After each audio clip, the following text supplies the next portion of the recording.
안녕하세요.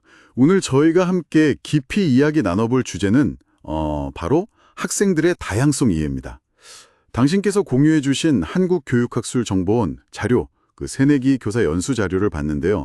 이걸 바탕으로 요즘 학생들의 그 다채로운 모습들, 그리고 어떻게 하면 긍정적으로 이끌 수 있을지 그 지도 방안에 대해서 좀 집중적으로 파헤쳐 보려고 합니다. 네, 바로 시작해 볼까요? 네, 반갑습니다. 다양성. 요즘 정말 중요한 말이잖아요. 특히 교육 현장에서는 뭐랄까 필수적이죠. 학생 한 명 한 명 그 아이들마다 다른 점을 먼저 인정하고 또 이해하는 거, 이게 교육의 진짜 출발점 아닐까 싶습니다. 이 자료들이 바로 그 점을 딱 짚어주고 있더라고요. 뭐 목표 설정부터 수업 방식, 평가까지 모든 과정에서 학생의 다양성을 어떻게 담아낼 것인가 이게 정말 중요합니다. 맞아요. 자료 보니까 요즘 학생들 특징으로 뭐 여러 가지가 나오던데요. 학업 스트레스 때문에 좀 지쳐 보이거나 아니면 또 반대로 경쟁에는 되게 민감하고 때로는 자기 주장이 너무 강해서 좀 버릇없어 보일 때도 있고 또 관심을 끌려고 좀 뭐랄까 공격적인 행동을 하기도 하고요. 미디어 과몰입 문제도 있고 그리고 초등학생들 그 무리짓고 따돌리는 문제까지 정말 스펙트럼이 넓어요. 네, 정말 그렇죠. 근데 이 자료에서 제가 좀 흥미롭게 본 건요.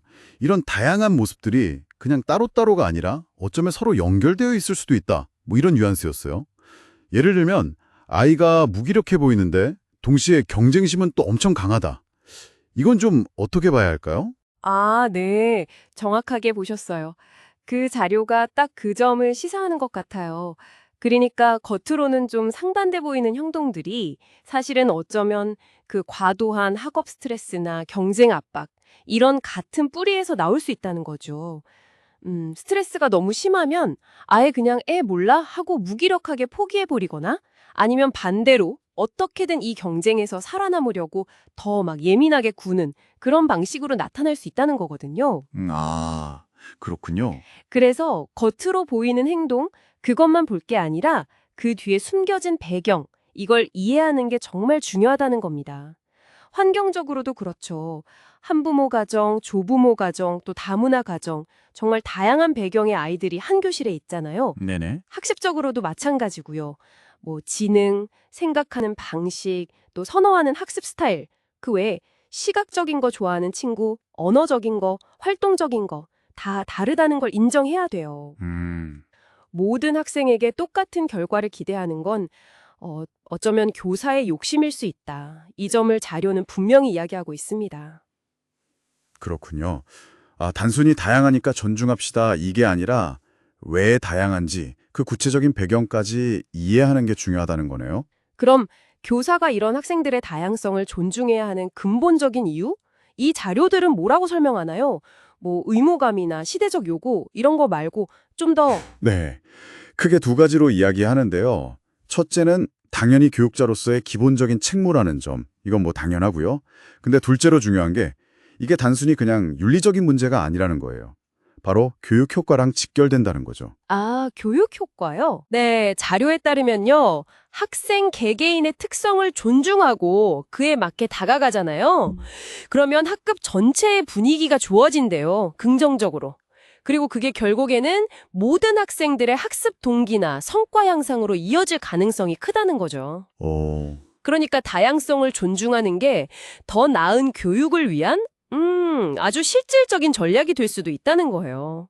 물론 미래 사회를 살아갈 아이들에게 타인의 다름을 받아들이는 태도를 가르치는 건 기본이고요. 와, 교육 효과랑 바로 이어진다는 점이 되게 인상 깊네요. 그럼 실제로 교실에서 다양한 학생들을 어떻게 대해야 할까? 그 자료에 나온 선배 교사들의 노하우. 이것 좀 자세히 볼까요? 네네. 몇 가지 아주 실용적인 조언들이 있었어요. 가장 먼저 눈에 띄는 건 판단 유보예요. 판단 유보요. 네. 그러니까 어떤 문제가 딱 생겼을 때 바로 너 왜 그랬어? 하고 비난부터 하는 게 아니라 잠시 멈춰서 이 행동 뒤에 무슨 사정이 있을까? 이렇게 생각해 보라는 거죠. 한 템포 쉬는 거군요. 그렇죠. 그리고 학생의 감정을 먼저 읽어주고 공감해주는 거. 아이고, 많이 화났구나. 정말 속상했겠다. 이렇게요. 이게 아주 중요하다고 해요. 근데 이때 좀 조심할 게 학생이 인격 전체를 막 평가하는 게 아니라 그 상황이나 행동 자체에 초점을 맞춰서 이야기하는 습관, 이게 중요하고요. 네네. 행동 자체. 또 교사 자신의 감정 있잖아요. 특히 뭐 화가 나거나 할 때 이런 부정적인 감정도 솔직하게 표현하되 나 전달법을 쓰라는 거죠. 아, 나전달법. 네가 뭘 잘못해서 내가 화났다. 이게 아니라 맞아요. 나는 네가 시한 행동을 해서 시한 마음이 들어. 이런 식으로요. 내 감정을 설명하는 거죠. 이게 훨씬 건설적이라고 하고요. 그리고 마지막으로 정말 중요한 건데 어떤 어려움이 있더라도 학생의 가능성을 믿고 쉽게 포기하지 않는 거. 그 인내심을 강조하더라고요. 와, 정말 중요한 이야기네요.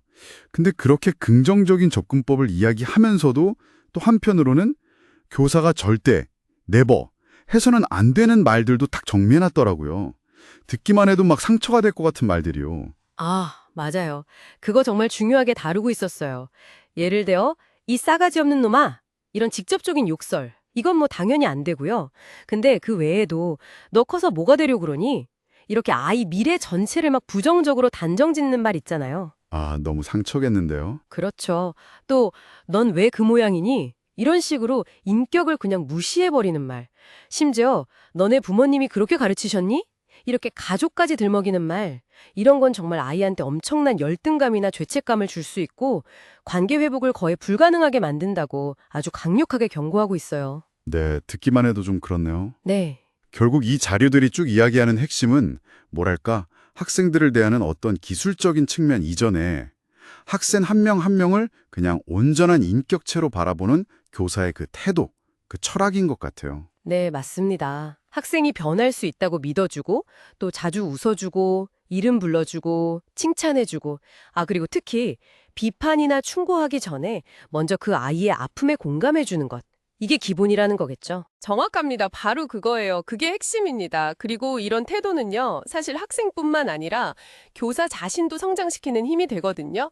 그리고 더 나아가서는 우리 교육 공동체 전체를 좀 더 건강하게 만드는 그런 밑거름이 될 거라고 생각합니다. 네, 오늘 저희가 함께 살펴본 이 내용들이 당신의 생각과 또 교실에서의 실천에 작은 영감이라도 되었으면 좋겠습니다.